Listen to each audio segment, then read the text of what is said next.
This is a breaking news. There has been a serious coup attempt in Burkina Faso as I speak. Reportedly, the coup plotters have been arrested. This is actually not the first time I've heard about a coup attempt on the Ibrahim Traoré regime. The last one passed off as a rumor, so I didn't waste my time on it. But I knew something happened, and I also knew something bigger was cooking. It finally happened, but it failed. So, for people who do not know, this is Thomas Sankar's scenario all over again, but with a transformational and revolutionary plot twist. When Sankara sacked colonial France from his country back then in the 80s, he began implementing a lot of transformational agenda in the country, and literally began restoring dignity to his countrymen and women. He was hailed as a liberator, and rightfully so. But as you know, for any African country to prosper in the same way that Libya prospered under Gaddafi, that African country must stop the colonials from stealing its resources, which the colonials live off of, basically taking the breast milk off their mouths. Sankara did just that, and it didn't go down well with France, and so a coup was used to remove and kill our dear brother Sankara. That's exactly what you see them trying to repeat. It's from the old colonial playbook.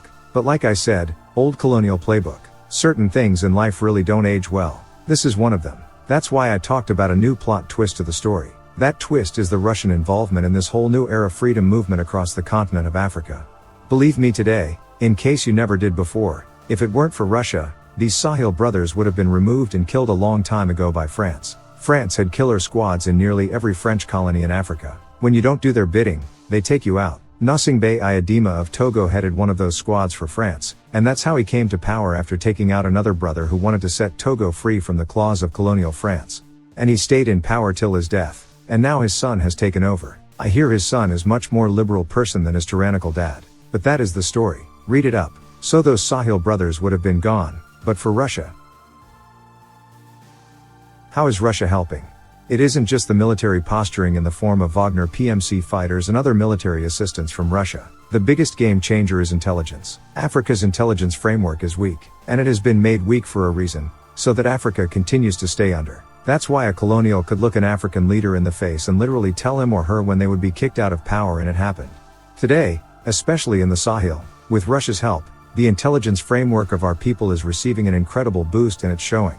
Burkina Faso isn't the only place they've tried to remove its leader in the last few months through coup. They've also tried in Mali, and that too failed. Something good is happening. It means that what once worked so well for the French in Africa, may not after all have the chance of succeeding anymore, under this new dispensation of widespread anti-colonial movement in Africa. And we have Russia to thank for all these. It was a big mistake for the West to underrate Russia through the Ukrainian war. But it was destined to happen that Africa may be free.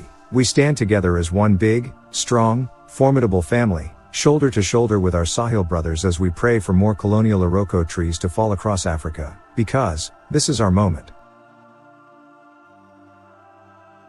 Meanwhile, the president of South Sudan, Salva Kiir, is in Moscow for bilateral talks with Russia's President Vladimir Putin, his office said on Wednesday.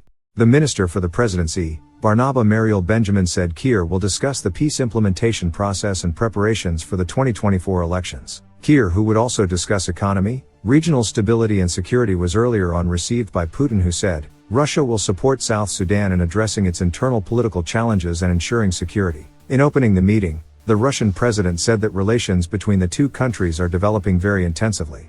We were one of the first countries to recognize the sovereignty and independence of South Sudan. I must say that we believe that much remains to be done, first of all in the area of economic development, he said. According to the Russian president, bilateral trade dropped slightly last year, but is on the rise this year, and this is only the very beginning. We have a lot of good opportunities in various areas, including energy. I hope that the work we have done, I mean the construction of a refinery in your country in coordination with our companies, and the plans to build a second phase of this refinery will benefit the development of our trade and economic ties, he said. Putin also brought up the issue of humanitarian cooperation. People from your nation are being trained in educational institutions of our country. We intend to expand this collaboration. I know that there is similar interaction with the regions of the Russian Federation, including Tatarstan.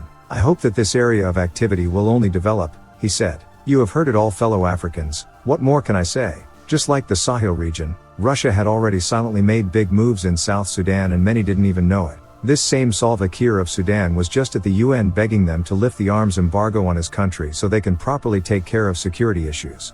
Now, they're going to get an even stronger security architecture and intelligence framework in place to improve security and protect the budding development that this poor African country is witnessing. A new Africa in a new multipolar world is born.